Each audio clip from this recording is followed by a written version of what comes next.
वैया का नस्ताइन। सर, मैं इस हाउस की तवज्जो चाहूंगा on a very pressing and very urgent matter. Sir, ex prime minister of this great country Imran Ahmed Khan Niazi साहब, who brought the fan and fame and name to this country, और उसकी वजह से पाकिस्तान का नाम पूरी दुनिया में उजागर हुआ। उसने पाकिस्तान को क्रिकेट का वर्ल्ड कप ला कर दिया। Sir, I am talking to sir I am addressing the speaker ji, no cross talking, very strictly sir. No cross talking. Sir, the thing is that के पूरी आवाम ने, पूरी कौम ने उसके ऊपर एतमाद किया और उसको अपनी जमा पूंजी दी, जिससे उसने पाकिस्तान का सबसे पहला कैंसर हॉस्पिटल बनाया। और वो कैंसर हॉस्पिटल कि जिसका ट्रीटमेंट आप चाहे अमेरिका चले जाएं, वहीं का वहीं ट्रीटमेंट है, आप दुनिया के किसी कोने में चले जाएं, द काइंड ऑफ ट्रीटमेंट जो यहां पर ऑफर होता है वो बाहर होता है। इमरान अहमद खान नियाजी आज आज आज वो शख्स जिसने इस मुल्क और कौम का नाम पूरी दुनिया में रोशन किया, आज वो शख्स जिसने उम्मत मुसलमान को एक पहचान दी सच्चे मुसलमान होने की, आज वो शख्स जिसके कैंसर हॉस्पिटल से हजारों लाखों क्या करोड़ों लोग उससे सेहतियाब हो रहे हैं, आज वो इमरान अहमद खान नियाजी जिसने 10 लाख रुपए हर हेल्थ कार्ड के थ्रू आम पब्लिक को दिए, आज he is being denied by the medical facilities. as per the jail book, as per the constitution, every prisoner has the right for a proper medical treatment। और वो मांग क्या रहे हैं हमसे? हम गवर्नमेंट से डिमांड क्या कर रहे हैं? हम गवर्नमेंट से सिर्फ ये डिमांड कर रहे हैं कि आप इमरान अहमद खान नियाजी का इलाज उसके तजवीज उसके नॉमिनेटेड डॉक्टर से करवाएं in the presence of the family. मुझे आप बताएं ये कौन सी इतनी बड़ी डिमांड है, या खुदा ना खास्ता कौन सा आसमान गिर जाएगा कि जब उनके ट्रीटमेंट शिफा इंटरनेशनल जहां वो चाह रहे हैं कि उनके डॉक्टर्स मौजूद हों, वो चाह रहे हैं कि उनकी फैमिली में से एक मौजूद हो। अपने आप को हम उस शूज में रख के देखें कि जब कोई शख्स बीमार होता है और जब तक वो अपनी तसल्ली के डॉक्टर के पास नहीं जाता, वो बेचारा एक अग्नि से गुजरता रहता है। हम बगैर वजह के, ये इस गवर्नमेंट ने एक वतीरा बना लिया है कि नॉन इशू को हमने इशू बनाना ही बनाना है। हम एक बगैर वजह के इशू को इशू बना रहे हैं और कंफ्यूजन और chaos के अंदर हम लोग इस पूरे के पूरे सिस्टम को लपेट रहे हैं। जहां पर बात होगी कंफ्यूजन की, आज तक कंफ्यूजन है। आज तक पंजाब गवर्नमेंट नहीं क्लैरिफाई कर सकी, या कम से कम इस हाउस के अंदर बैठे हुए अपने मेंबर्स को तो क्लैरिफाई करें कि ये जो जहाज की कहानी चल रही है वो कहानी असल में है क्या। गल्फ स्टीमर 500, अब जरा ये कहानी सुन लें, और मैं आपको विदाउट एनी प्रेजुडिस कह रहा हूं, विदाउट एनी बायस्ड ओपिनियन कह रहा हूं। मुझे आप बताएं कि ये जो गल्फ स्ट्रीम 500 GS जो खरीदा गया है, ये पहले तो बताएं किस हेड से खरीदा गया है।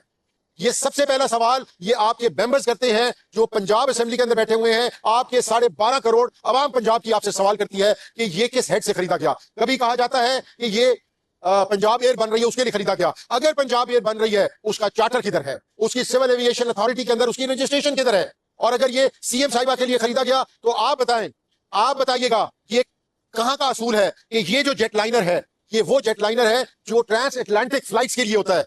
CM of a province does not need a transatlantic flight।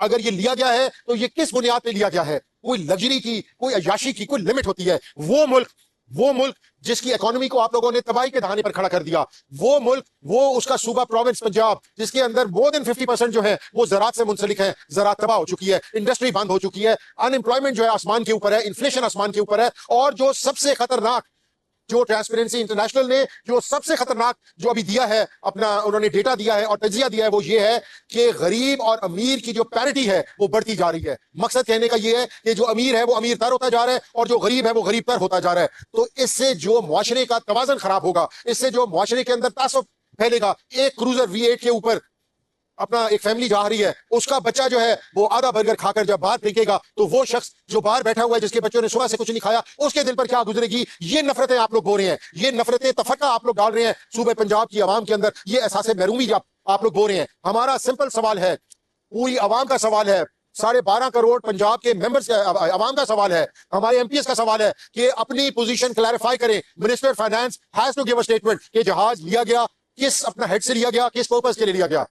आखिर में स्पीकर साहब, मैंने कई दफा ये बात कही है और मैं हकीकत मानों में अब बड़े अफसोस के साथ, बड़ी नदामत के साथ ये बात कर रहा हूं कि आज से कुछ दिन पहले हमारे 9 सिटिंग MPs के ऊपर FIR काटी गई।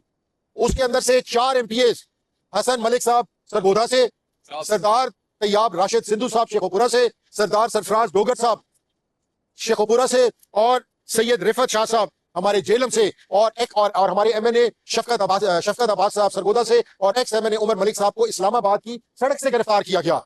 क्या ये इस ऐवान की तजलील नहीं कि जहां पर रूल ऑफ थंब है कि किसी को भी without the permission of the speaker आप गिरफ्तार नहीं कर सकते, आप लोगों ने वहां पर इंस्टीट्यूशन अपना कॉन्स्टिट्यूशन की धज्जियां उड़ा दी। उन बंदों को ना सिर्फ गिरफ्तार किया गया, मैं इसका विटनेस हूं कि तैयाब राशिद सिंधु और सरदार सरफराज डोगर, खुदा की कसम, जो दुश्मन के साथ भी सलूक नहीं होता, जो दहशतगर्द के साथ भी सलूक नहीं होता, ये 8 से 10 घंटे प्रिजन वैन के अंदर बेचारे बैठे रहे, और ये हमें फोन करते थे, हम स्पीकर साहब के नोटिस में लेकर आते थे, लेकिन कुछ नहीं हुआ। इसके बाद आगे चलें, उसी एफआईआर के अंदर हमारे फैसलाबाद से 4 एमपीएस को नॉमिनेट किया गया। हसन न्याजी साहब, राय एहसन साहब, असद जमान चीमा साहब, अकरम चौधरी साहब और उमैर वसी जफर साहब। अब ये पांचों का ताल्लुक फैसलाबाद या उनके सबब से है। 5 में से 4 का ताल्लुक फैसलाबाद से है, 1 का ताल्लुक तोबा टेक सिंह से है। अब जरा इसकी स्टोरी भी सुन लें। अकरम चौधरी साहब जिस हल्के से इलेक्टेड एमपी हैं, अवाम के वोट लेकर आए हैं, बावजूद इस फसायत के, उनके साथ राय एहसन, उसके साथ उमैर वसी जफर साहब, असद जमान चीमा साहब, इनको एक सिटिंग मिनिस्टर फॉर स्टेट के कहने के ऊपर, जो कि अनफॉर्चुनेटली चौधरी अकरम साहब का भतीजा है, उसके कहने के ऊपर इनको नॉमिनेट किया गया। और हकीकतन हमने आवाज स्पीकर साहब के सामने भी उठाई, आज इस हाउस में उठा रहे हैं। एक बुजुर्ग शख्स को आप देखें, उसके ऊपर इल्जाम लगाया कि तुमने स्ट्रेट फायर किए हैं।